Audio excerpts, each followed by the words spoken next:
To maintain the element of surprise, you need to keep out of sight. The legendary B-2 stealth bomber can sneak up on you anywhere in the world. And I'm about to see the latest version. There's an incredible new bullet that gives the sniper a significant edge in the field. It can take out a target almost 1.5 miles away. And for an ex-Navy SEAL like me, it's the ultimate undersea adventure. I have exclusive access to a live wargame on the world's most advanced submarine. Dive! I'm Richard Mackwood. And I'm tracking down lethal weapons that the enemy will never see until it's too late. It's Mission Invisible.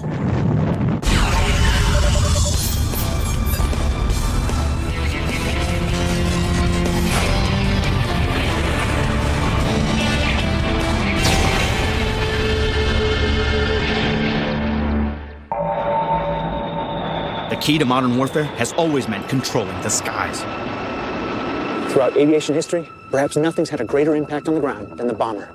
And for the last half-century, the B-52 has reigned supreme.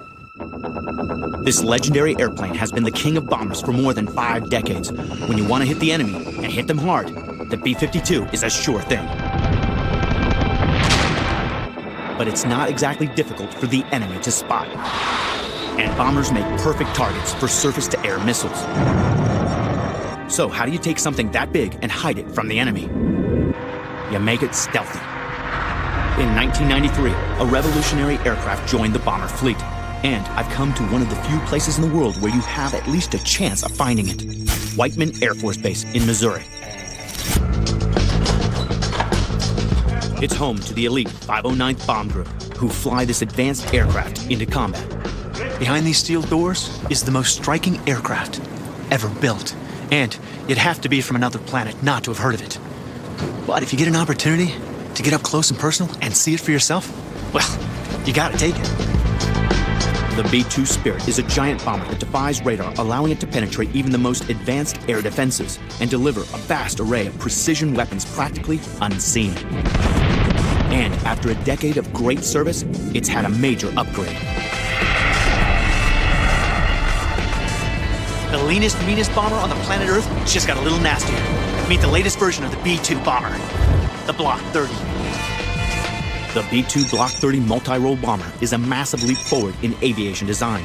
It has longer range, better radar, and a bigger weapons payload to carry even more advanced smart bombs.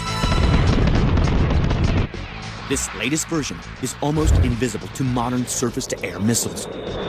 It's the bomber that can strike anywhere, anytime. B-2 pilot Lieutenant Colonel Van Bemmelen knows what it's like to wield the power of this intimidating bomber. This asset, I think, is important for the nation because we hold every target at risk. And I think the enemy knows that. All we got to do is know where he is. Surprise is the most important element in combat.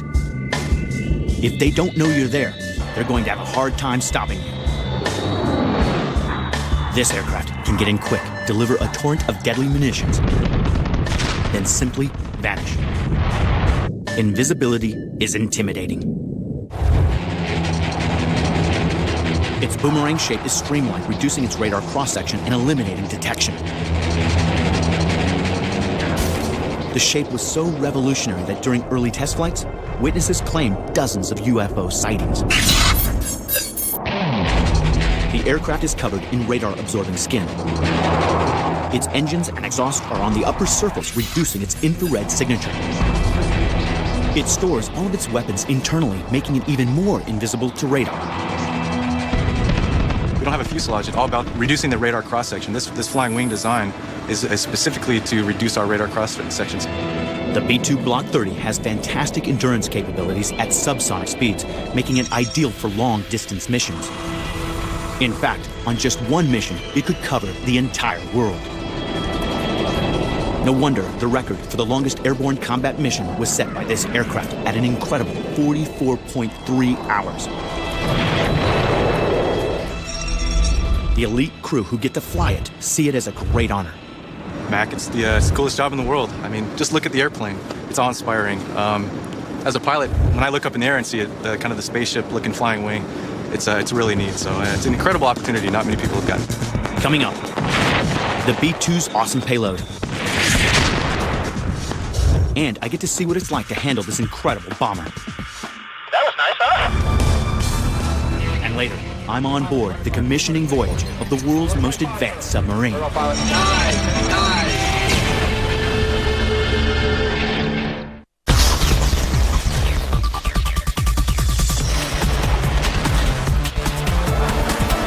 The B-2 stealth bomber has a deadly secret.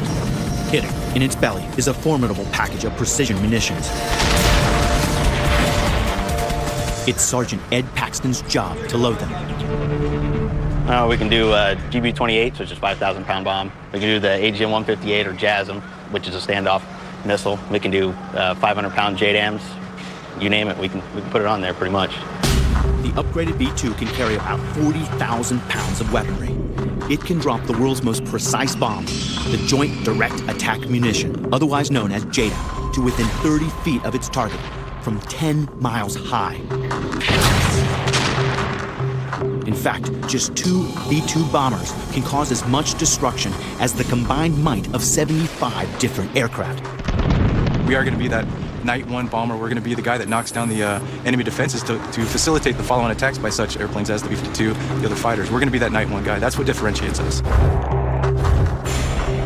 The latest B-2 stealth bomber has cutting-edge avionics that makes flying the aircraft a lot easier. The computers do pretty much everything for us. A lot of the actual stick flying is actually done by the computers, which allows us to concentrate more on the mission deployment. It's time to put this beast to the test and see for myself just how easy it is to get this 170-ton flying machine into the air. Since I'm actually not qualified to be in the B-2 stealth bomber, I get to do the next best thing. I get to fly the simulator for the B-2 stealth bomber. Captain Emersher, you gonna take me through this? You bet I am. Let's go.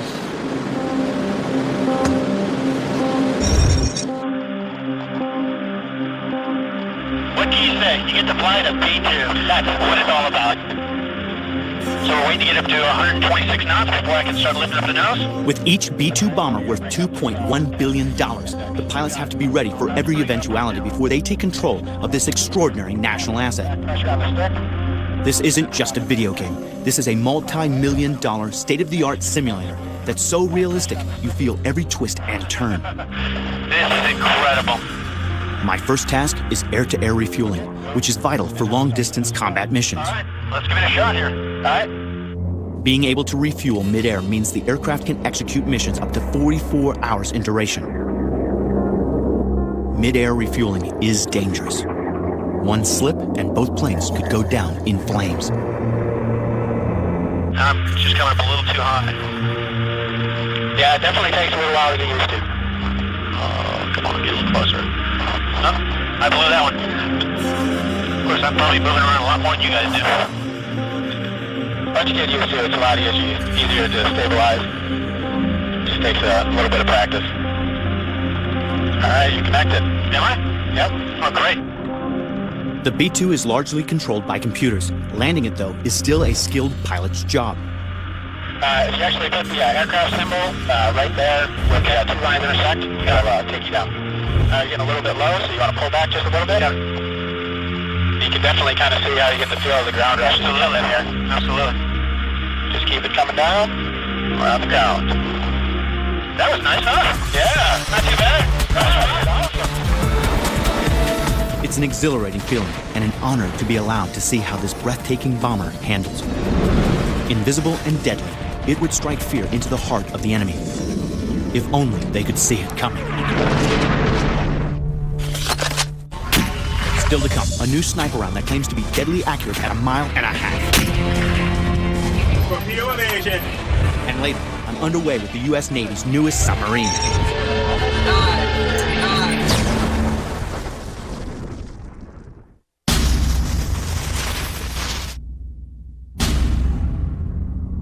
The sniper faces one of the most challenging jobs in the military.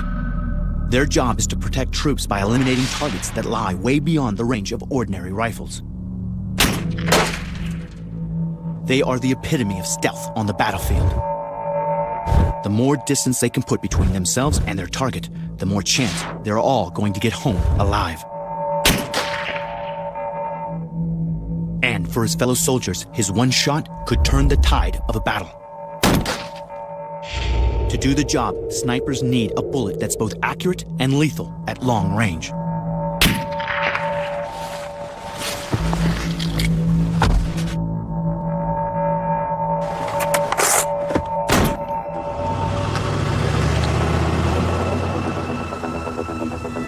If your target is not in an armored personnel carrier and not hiding behind bulletproof glass, but if only sheer distance to the target is the major issue, perhaps what is needed is not a more powerful gun, but a bullet that can fly more accurately. All bullets have their limits. Conventional wisdom says that the bigger the bullet, the longer the range. So, the small 5.56 round is normally accurate to around 500 yards. The larger 7.62 caliber can reach further. Now I'm at 800 yards, and this is pretty much the maximum effective range for most high-performance 7.62 rounds. At 2,000 yards, I'm beyond any 7.62 caliber weapon. But even if I was wearing body armor, I'm still at the mercy of the Barrett M107 50 caliber rifle. There can't be a rifle that can reach out to 2,500 yards and be dead bang accurate. Right? I've heard that the long-range rifle manufacturer Barrett has supposedly broken this ballistics barrier with a brand new round, the .416. As a former sniper, I know only too well that accuracy is all that matters. You only have one chance, so you have to become one with your weapon. When you need a first shot kill, you must get so familiar with your weapon that you can come out cold with no warm-up. That bullet and place it exactly where you want it to go in one shot. They call it a cold bore shot. It's a huge responsibility for the sniper. All of his skill and training goes into it. He also needs the right rifle and the right round. Taking a cold bore shot in the heat of combat is like a surgeon performing open heart surgery with a boxing match raging around him. John Wheeler is a former sniper, and he knows exactly why the cold bore shot is a matter of life and death for his fellow soldiers. You are like an angel on their shoulder. It's a definite psychological force multiplier for us. If you notice somebody's up there watching above, around, where you're going, you're gonna move, you know? And you're gonna complete that mission. So, to guarantee a cold bore shot at 2,500 yards, it's gonna take one amazing weapon and one phenomenal round. There's just so many variables that a sniper has to take into consideration. Just to name a few, there's wind direction, how gravity will affect the round, even the temperature and elevation of the area around him. I'm stunned to even suggest that it may be possible. Chris Barrett's vocation is bullets and rifles. For 2 years, he's dedicated himself to the mission of maintaining accuracy past 2,500 yards, and he's discovered that the solution lay with the bullet. To be accurate at that kind of distance, he needed a bullet that could stay supersonic for longer. I knew we could get a bullet to stay supersonic at these long distances. I just knew it would take some time to get the correct bullet design, correct cartridge design, but I knew it was capable. The rifle was capable. And when he says it wasn't easy, he's not kidding. If it's too big, it eventually slows down. If it's too small or too light, there's not enough punch on it when it gets there. Enter the .416 round. If it works, it'll make the sniper more lethal and more stealthy than ever before. Chris Barrett believes he's succeeded. The key to making the .416 so accurate was just the blistering speed by which it reaches the target. It's very little time for the bullet to be affected by any influences. Barrett achieved this by making the .416 smaller and lighter than the 50 cal round, so it can travel faster but still have enough punch to take out soft targets. And the key to this is the powder that propels the bullet out of the rifle. We had to develop a powder that would provide the correct amount of burn at the correct rate to provide the velocity we were looking for. The unique blend of powders and propellants in the round allows for a controlled release down the barrel, which means the muzzle velocity is significantly faster. To prove that this supersonic bullet isn't just a myth, I get to test it for myself. I'm going to have a shoot-off with Barrett's top shot, John Wheeler. Good? I'm good. He'll be firing 50 cal rounds against me with the new .416. But here's where it gets interesting. John has 10 shots if he needs them. I have just 1. Now, I'm an ex-Navy SEAL sniper. With any other round, I'd never be able to guarantee a cold bore shot at this kind of range. Will the 416 deliver? John's first round misses the target, but now he can adjust for his next shot. That was fantastic. John scores just inside the black. With John's third shot, he gets even closer to the bullseye. That was great. It took 3 shots for John to get on target. I've just got 1. So, this is the moment of truth. Will the 416 make me a believer?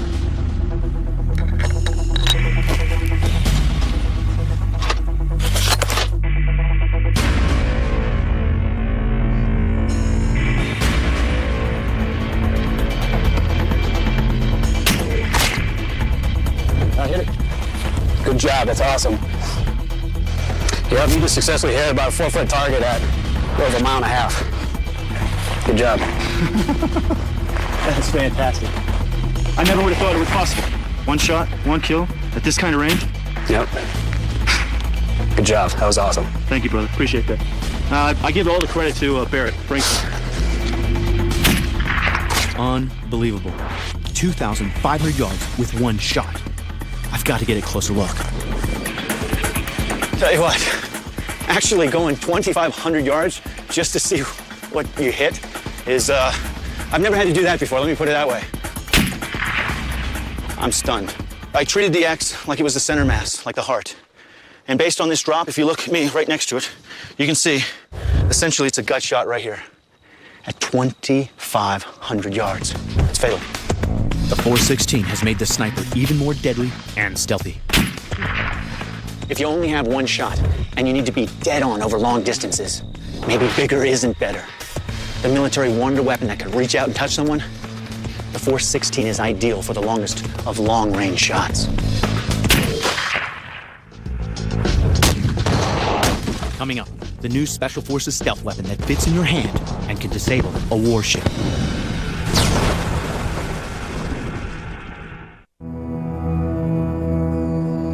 This is the perfect weapon for a stealth mission. It's the story of David and Goliath brought right up to date.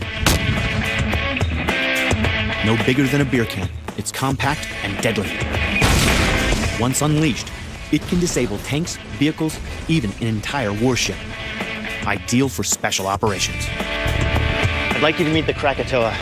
What this basically does, it becomes a giant copper bullet that slices through metal like a hot knife through butter.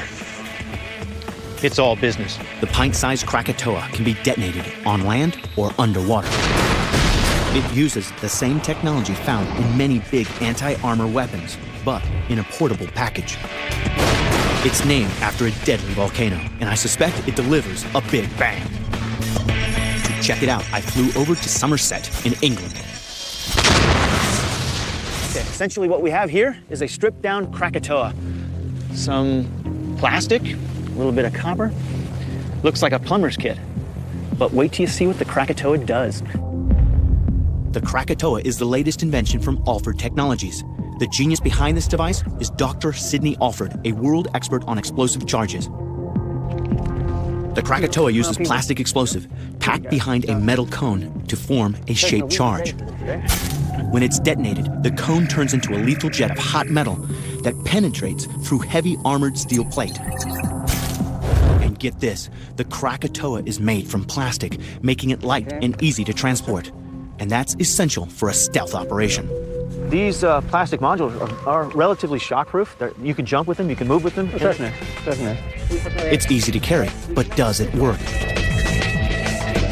Our target is a 1-inch thick steel plate. It's typically the same thickness as the hull of a warship. But can this small device actually penetrate steel from 25 yards away? Behind this copper plate is about 2 pounds of plastic explosive.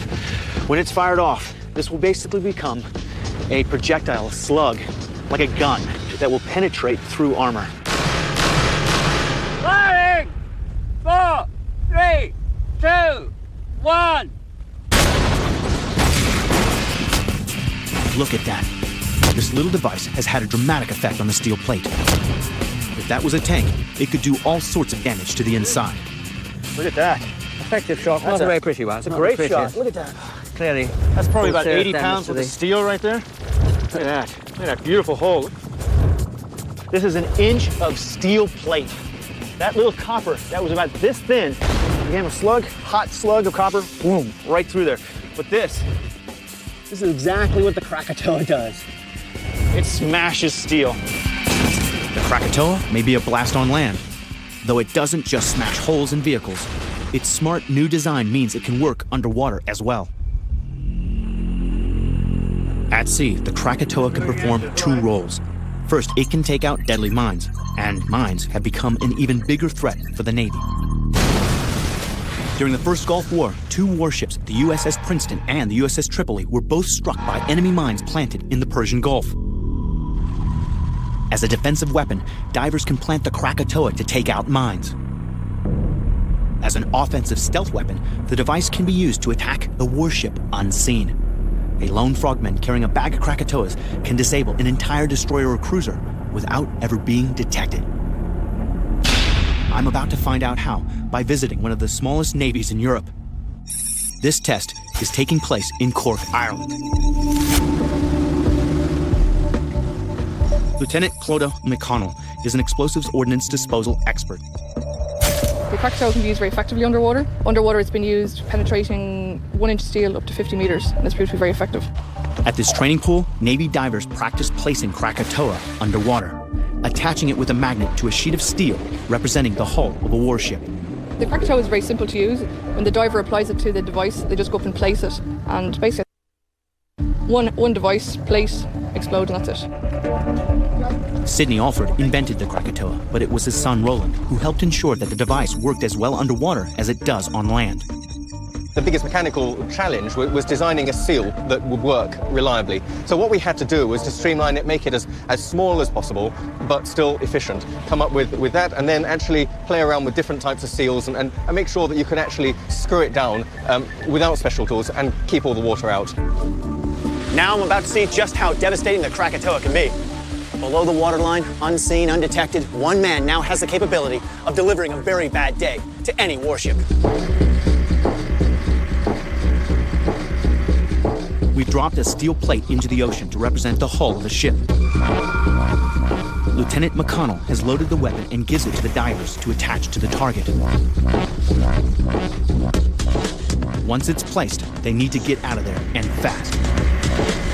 Really, you don't want to be in the water anywhere near this, within even half a mile of this, because if an explosion went off, it's just going to start collapsing all the hollow areas of your body. Your eardrums are going to burst. That's the first thing. Lung damage. So it's going to be a real mess. That's the safety fuse lit. Watch out, because Krakatoa is about to blow. And there it goes. Because of the tamping effect of the water, the bang isn't as loud as it would have been on land. But it looks like it's worked. It's created such destruction, there's a problem recovering the steel target. And that's exactly what a frogman wants. A ship to sink right to the bottom. They've got zero visibility down here, so we're never going to find that piece of steel. But if they did, or if a trawler ever pulls it up, they're going to find a nice big hole in that piece of steel. It's a perfect stealth weapon. Like the volcano it's named after, the Krakatoa delivers a big bang, whether it's in the water or above the ground. Coming up, I get an exclusive trip on the Navy's newest stealth sub. Fire, tube 6. Missile away, tube 6.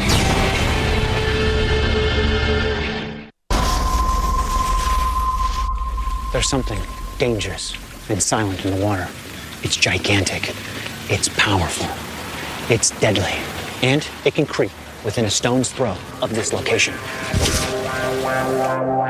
I'm talking about the USS Texas, a Virginia-class nuclear attack submarine that is really two powerful subs rolled into one. It can perform operations in deep waters and run covert combat missions at shallow depths.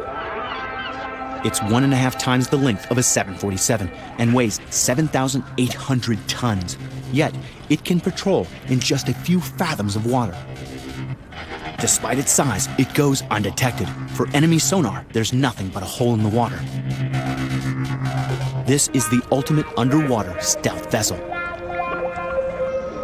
As a former Navy SEAL, it's a privilege to head to Norfolk, Virginia, home of the largest naval base on Earth, to rendezvous with this amazing high-tech submarine. It's the newest, most advanced nuclear submarine on the planet. And we've been given exclusive access on its commissioning voyage. Pay attention. This is going to be cool. As we set sail, I meet up with Chief of the boat, Mark Brooks. When you think about trying to get a crew ready to go to combat, what are some of the things you're most concerned with as the chief of the boat? We can do everything on board now, so that makes me feel better, where I can have a look to see how everybody's training, where I don't have different guys at this trainer standard all over the naval base. We can do everything on board here, and that's a plus. I'll see just how effective their training is later, when the USS Texas receives a mission to attack.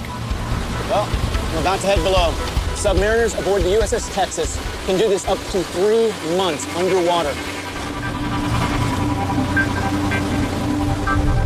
Fair to dive. Very well, co-pilot. Passing 095 to the left, sir, 10 degrees water course. Very well, co-pilot. The Texas isn't just stealthy. It also boasts some of the smartest digital technology in the world. Very well, pilot. Walking into the control room is like walking onto the set of a sci-fi movie. Make it up 250 feet. Use 30 degree up angle. Master 5-1 is vanished. Captain Litherland is her commanding officer. A submariner for over 25 years, the computer technology on board makes it easier for him to monitor what's happening above and beneath the waves.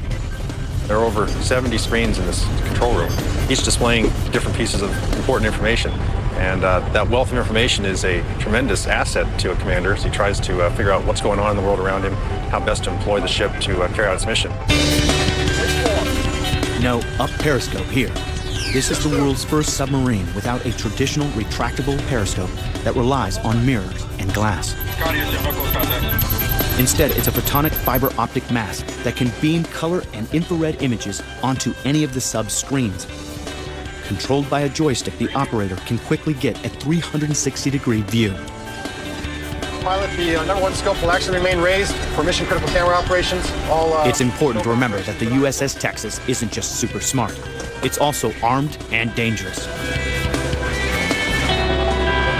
It's a multi-role submarine capable of devastating sea and land attacks with 16 Tomahawk missiles. Lieutenant Jonathan Wright knows the payload as well as anyone. Tell me about the weapons on board the USS Texas. Okay, one of the great things about the Texas, or the Virginia-class submarine itself, is we can carry a variety of different weapons on board. We are configured right now. You can see around the room here. It's very open space. We can hold up to 24 weapons in the cradles. For short-range attacks on other ships, it's equipped with Mark 48 torpedoes. A Mark 48 can reach a target over 5 miles away, but the most impressive thing is its guidance system. As it leaves the launch tube, a thin wire spins out, physically linking the sub to the torpedo. As the torpedo seeks its prey, it's in constant contact with fire control back on the sub, feeding valuable intel through its guiding wire. If the sub is required to strike at long-range targets, the Texas is packed with land-attack Tomahawk cruise missiles.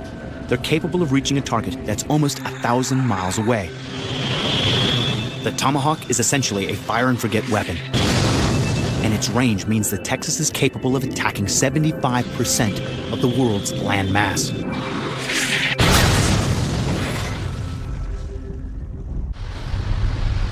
Walking around the sub, it's easy to forget how fast things can change for the crew.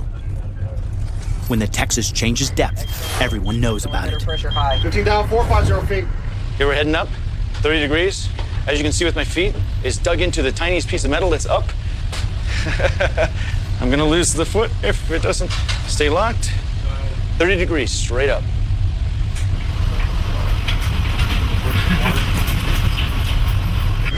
Down, 500 feet. Coming back up, probably around 25, 20, 10, probably about 5 right here. And we're just starting to level back out. But whether performing deep or shallow water missions, the submarine still needs to be stealthy. even traveling at 25 knots, the Texas is quieter than most subs going at just 5. How? By adding a few stealthy measures, like rubber shock absorbers under the floors and an exterior rubber coating to reduce sonic noise. And it's this stealth that makes the sub an ideal platform for special operations. One area that we particularly emphasized with this class of submarine is support of special warfare forces. Being able to put Navy SEALs and Marines out of the sub close to the shoreline is what gives the Texas its edge when it comes to combat missions in shallow water. Here we have a capability that's been optimized through the inclusion of a 9-man lockout chamber, which allows us to take special forces, SEALs, Rangers, put them out of the ship and recover them covertly close into the coast where we expect to operate. We also have the ability to embark dry deck shelters. When I was a Navy SEAL, locking out of an emergency escape trunk was a real challenge. In old trunk spaces, you'd be lucky if you could fit 2 guys and maybe a small rolled-up rubber boat. With this trunk space, you can fit up to 12 SEALs in here. Behind these walls, it's classified, but there's enough space that 12 guys can be lined up ready to go outside of this escape trunk and do operations on land. Coming up, it's battle stations as I join a live exercise aboard the USS Texas. Attention, launch. Is it as stealthy as it claims?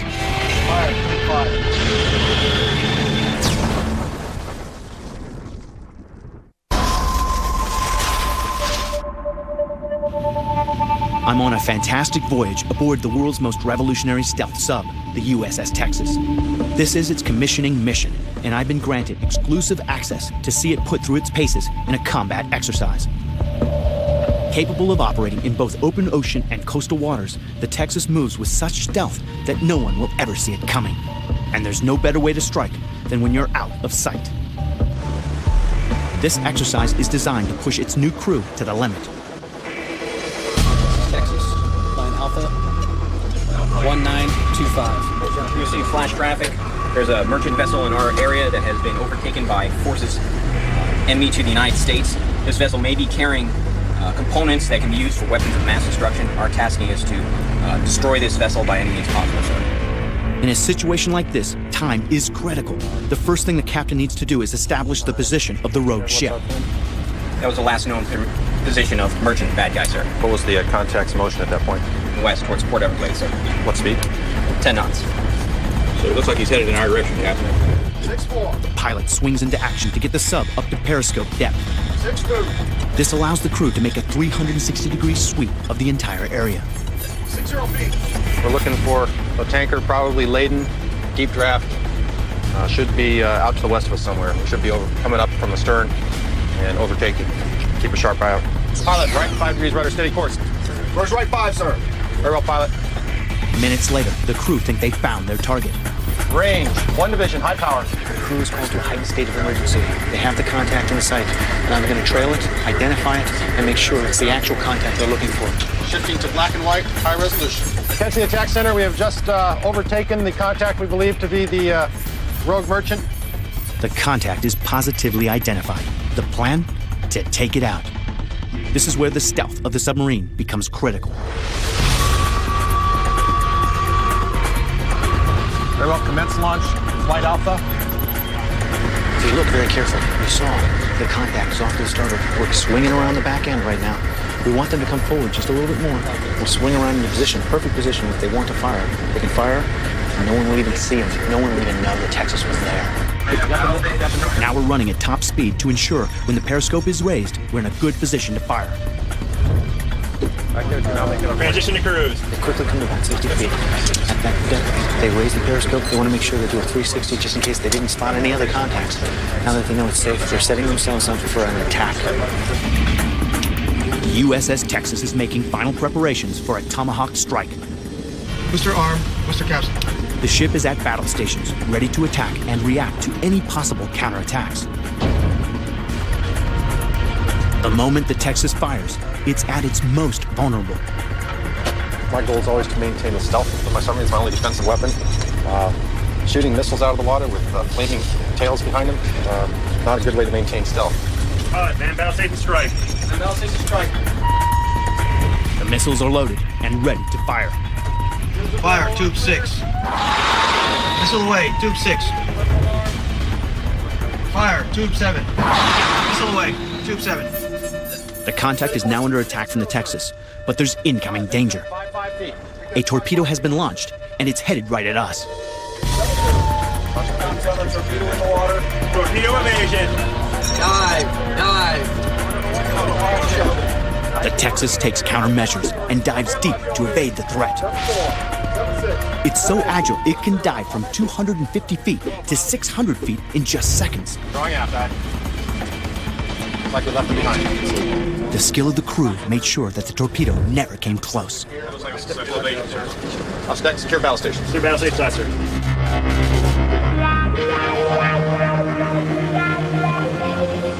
The mission's over, and for the crew of the USS Texas, it's a total success. After seeing just a few of the capabilities of this amazing submarine, it's clear you don't want to mess with Texas.